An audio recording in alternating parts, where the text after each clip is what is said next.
All right, and we're back. Very quick break. Back again once again with Julia M. Spencer. You can Google her name, go to a website, juliamspencer.com, right? Mm-hmm. Or yes. or find her on YouTube at the same handle. Mm-hmm. Okay, so we're gonna put her through the lightning round. All right. What did you want to be as a kid? How does it relate to your current business? I have a yearbook I found in high school, and I wanted to own a dance club. Okay. I wanted to be a dance club owner. That's what I wanted to be. And then later I decided I wanted to be a linguist just because I knew several languages. That's just a natural thing. And then I decided to become a software engineer, which I did actually go to school for. And then now I'm a real estate professional. So go figure. And nothing relates to anything except for the fact that I really love music. And I do host a lot of music shows right here on WRUU because of that. That's my first love has always been music. So awesome. But you can see right in the beginning, I wanted to be the owner of the club, not a DJ. I had to run the show. So. Did you said you danced, but did you sing or did you play an instrument or anything? No, I don't play any instruments at all. I play them on Spotify to listen to. That does not relate to my current job at all. Gotcha. Except for there's music on all the time wherever I go. So. Yeah. Random side note: I've always wanted to open up like a jazz or blues club. Mm-hmm. You just don't find them that often anymore. Yeah, but I would love to the have really one. good ones are hard to find. Right, that's true. Right. Okay. Not something I'd want to do now. That's just my first thing that I thought of whenever anybody's asked me, "Hey, what do you want to do?" That's it. That's it. So, how have you approached failure in life? My whole life is a failure. And honestly, I'm going to have to say this because I actually have thought of that question. Dear Savannah listeners or new business owners, anybody who's listening, if you're going to be going into business for yourself, just prepare to be a failure. I've really, honestly, 99% of everything I've started, I failed at. I failed in my books. I went through 2 divorces, so my personal life is the battlefield. I failed in several other businesses I've started. I've had other businesses before. I actually had an IT consulting firm when I was in my 20s. Also failed. Not that I've lost a lot of money or anything like that. I just didn't continue it. Mm-hmm. And how do I approach failure? Now, at this point in my life, I embrace it. Because for 10 failures, you get 1 success. And that 1 success can make all the difference. So I look forward to failure. I hope it doesn't come, but it will come, and it will be a learning experience. So what advice do you have for the entrepreneur business owner listening that said like failure 8, failure 9, say before they get to that 1 success? What advice do you have for them? The advice is to keep in your head your money situation, because you can't do failure 8 or 9 or 10 if you've already lost everything at 1, 2, or 3. Go into it with the understanding what your risk is and what you can lose, and accept the fact that you will lose everything right up the front and still be able to go on. So don't put all your eggs in one basket, basically, and always have a backup plan. And let's say, and I'm talking about tax sale foreclosure investing, one of my first, I always bring up this example. I bought this one tax sale foreclosure in Macon, Georgia one time, and I spent over $4,000 on it, and I ended up losing the money. But what I was thinking at the time is, all right, that's it. I'm not doing any more tax sale foreclosure investing. That's a lot of money. Yeah, that was a lot of money like 10 years ago, but it is even today. I mean, it's just lost. And but you have to learn from that experience and just try to figure it out from then on. And keep in mind that it's okay. I've lost $4,000. Yeah. I'm still going to have a roof over my head. I'm still going to have food. I'm still going to be able to pay my bills this month. Have a backup plan. Always have a plan B, plan C, plan D. Right. And then just move on through the letters until you get to whatever letter you need to get to be a success. Right. Brilliant. Yeah. Brilliant. Who influenced you early in life, and who's your mentor now?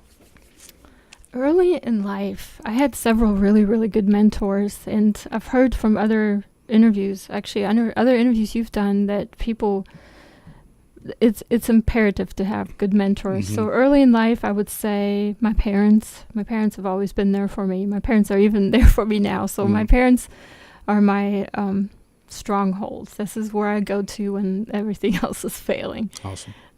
My basketball coach in high school, Okay. always pushing us, always telling us we're throwing like girls, and we would say, well, we are girls. Say, well, don't throw like one. So pushing us hard, making us work hard. My very first boss, he was a hotel and restaurant very who taught me about how to manage people. He had a lot of women working for him as a single guy, so he was very influential in teaching me to be kind to people and helping people, and that it's not all about money, that it's you have to understand life as a whole and not just the money-making side of it. Mm-hmm. And mentors today, my friend Steve G. Jones, he was the hypnotherapist I was mentioning earlier. Okay. He's teaching me with everything I do right now. Even the fact that I'm on the air today is because of him, because I would be hiding in the corner somewhere because I'm ordinarily a very shy person. Yeah, and I have several other real estate investors that I work with that are much more knowledgeable than I am that I can go to. And I always look for people that know more than me and try to attach myself to them. Yeah. At least their brains. So your friend, you said Steve Jones? Mm-hmm. Yeah. He's a hypnotherapist. Have you ever allowed him to hypnotize you? No. As far as I know, no. Anyways. But one time he sent me a link saying that you can hypnotize somebody in conversation, and I was wondering whether he's ever done that. I don't think so, no. And and it's funny that you mentioned that. I was in Vegas recently, and I went to a hypnosis show. It was a show, and they would put you on stage, hypnotize you, and make you do inappropriate things on stage. And I volunteered, but I was dismissed from the stage. Oh, man. So you can't hypnotize me, apparently. Which was a good thing, because the rest of the show, I was glad I was not on stage anyways. Right, good, yeah. At least you can trust your friend Steve now. Yes, he probably can't hypnotize you. No, probably not. Let's see. You already told me that. What are you gonna? So you have kids, right? Mm-hmm. Yes. How many? 2. There are 14 and 11. 14 and 11. Boys. 2 boys. Okay. Mm-hmm. What are you gonna teach your children about entrepreneurship or real estate or starting their own business? The cool thing is, because they've watched me do it every day and they're always there, I'm good with just letting them observe what I do. And they hear me talking on the phone, they see what I do every day, and they were going to learn that it's hard work, it's not easy, that making money requires effort, that it's important to make money so you can do the things that you love to do. And, of course, they both work as well in the vacation rental business as much as that's possible. Awesome. They do little chores here and there and things and help me out. So involve them. I mean, I can just tell people that are listening to us, involve your kids. Don't go to work and come back and don't let your kids be involved in whatever it is that you do. Yeah. Take them with you. There's no law that says that if you're not an entrepreneur, you can't take your kids to do your job. Take them along. If they're not in school, they should be with you. Yeah. That's true. Yeah, I've had my daughter here for a couple interviews. Yeah, exactly. I brought mine too here to the studio. Yeah. He doesn't want to say anything usually, but he's here. And this is the funny thing. They look like they're not paying attention because they're on their phones doing games, but they hear everything you say. Oh yeah, without a doubt. And everything is internalized. So be careful what you do. Yeah. Do the right things in front of your kids. That's true. Teach by example. That's true. And even if they're not listening, they see what you're doing, and that's what they're gonna follow. You can tell them to eat their vegetables, but if you're not eating yours, they're not gonna eat theirs. Exactly. They're gonna watch what you do. Exactly. What's the one thing in your business that drains you of energy, and what's the one thing that excites you? The one thing that drains me in my business are people. I know you were laughing. I mentioned that in the break a little bit. there's a fine balance between being together with people, talking to people, and dealing with people, and being on the phone, and having alone time. It's very important to have alone time, and I don't get a lot of alone time. So dealing with contractors for maintenance things, dealing with problem guests, dealing with mortgage companies or whatnot, those things, just the everyday things that have to be done that aren't creative or in any way rewarding, they're just the to-dos. They're the ones that drain me. So, and I have to deal with them. That's just something you have to deal with. You have to set aside a certain part of the day. What I've done to resolve that situation is I pick days out of the week where I deal with phone calls exclusively. So I'm on the phone all day for 1 or 2 days out of the week. But the rest of the week, everything else is just going to be pushed off to the next week. I also, being the fact that I'm on social media a lot, I get a lot of comments on my videos, on my posts and stuff, and they're not very friendly sometimes. Really? I mean, there are actually some angry people out there, and sometimes stalkers. That's part of being out there in social media. So those things drain you because they're just you just have to. I don't know. I've made a video about this actually. You have to just let go. Yeah. I mean, it's hard to do, but you have to let go. It itches you to respond sometimes. You just can't do it. Right. So, and the things that excite me is something like yesterday. I know you saw my post on Facebook, going to auctions, buying properties, and being able to get the properties, or even dealing with the original owners whenever they come redeem the property because they have time to get their properties back, dealing with them, talking to them, educating them, and a lot of times giving their property back to them, or dealing with people that are think my advice online is valuable. That's very rewarding. That's something I would have never gotten from being in a salary job working for someone. That's true. Or maybe I would have, but not on the scale anyways. No, definitely not. Definitely not. Okay, great advice. Good stuff. A few more. What's your favorite book? Oh boy, I don't read very much. I used to read a lot. I really, honestly, I don't read. I listen to audiobooks. Okay. I listen to a lot of audiobooks too. And I don't know any specific one. What I tend to do is I pick a topic and I see what's on Audible on that topic, and it just runs all day long in the background.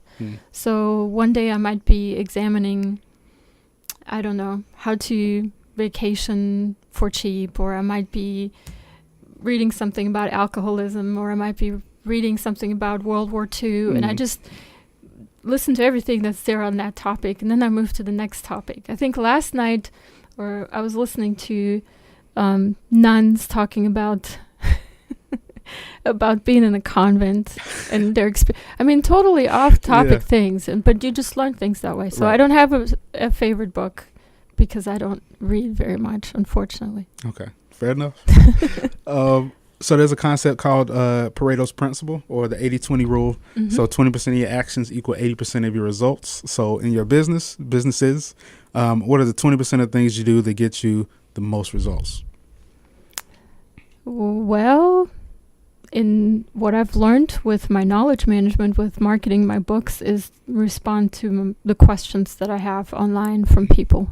The more questions I answer, the more sales I have. In terms of the vacation rental business, responding to people, really talking to people is really the key. I mean, the more I interact, the more results I get back.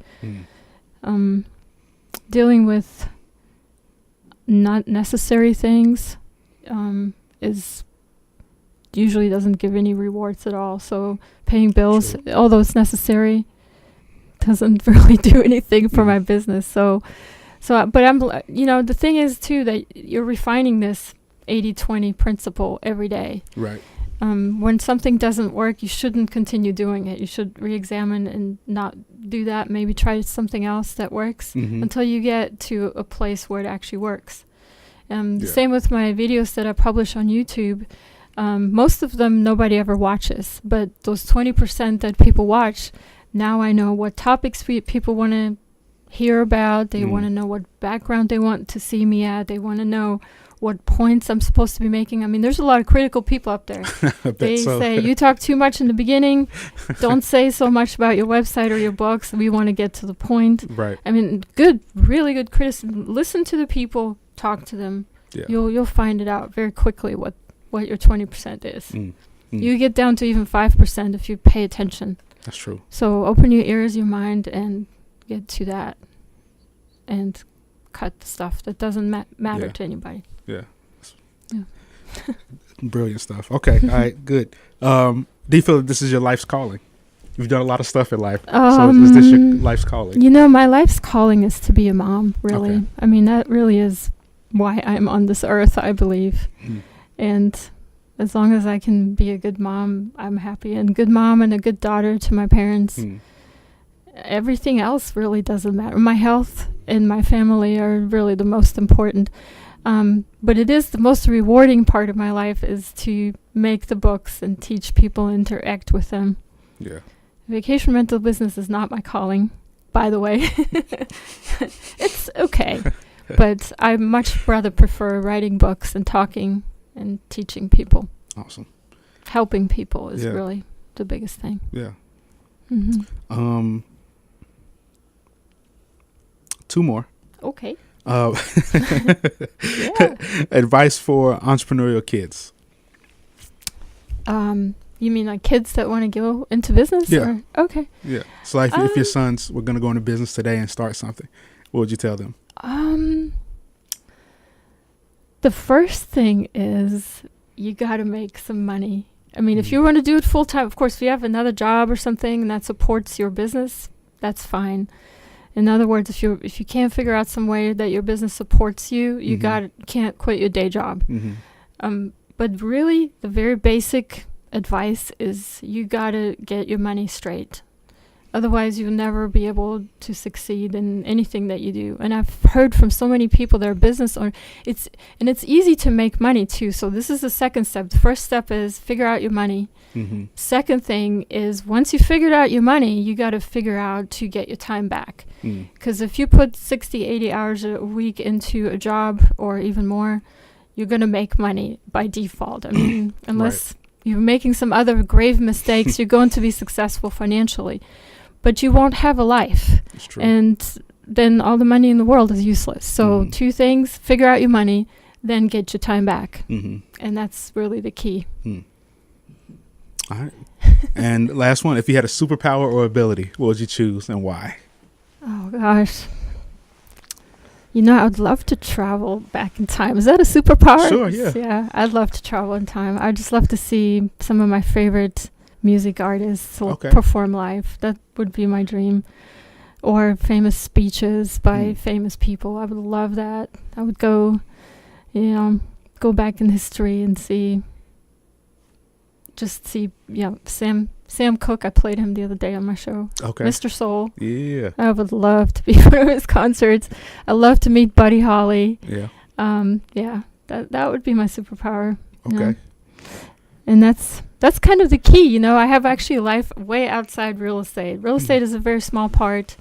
So I like real estate, but I'm not in love with it. I do love the life that real estate has enabled me to have, which 80% of my life is doing things that I love to do. And small percentage is dedicated to making money, which we all have to do, which is much less than most people have to invest. So... All right. Hope that was enlightening for the people out there. It was enlightening for me, so I'm sure it helped them too. Yeah. I'm impressed that you're this brilliant. I don't know if that comes off wrong. No. I go into every interview with a very open mind, like not knowing everything about a person. So I'm always impressed when a person is just brilliant.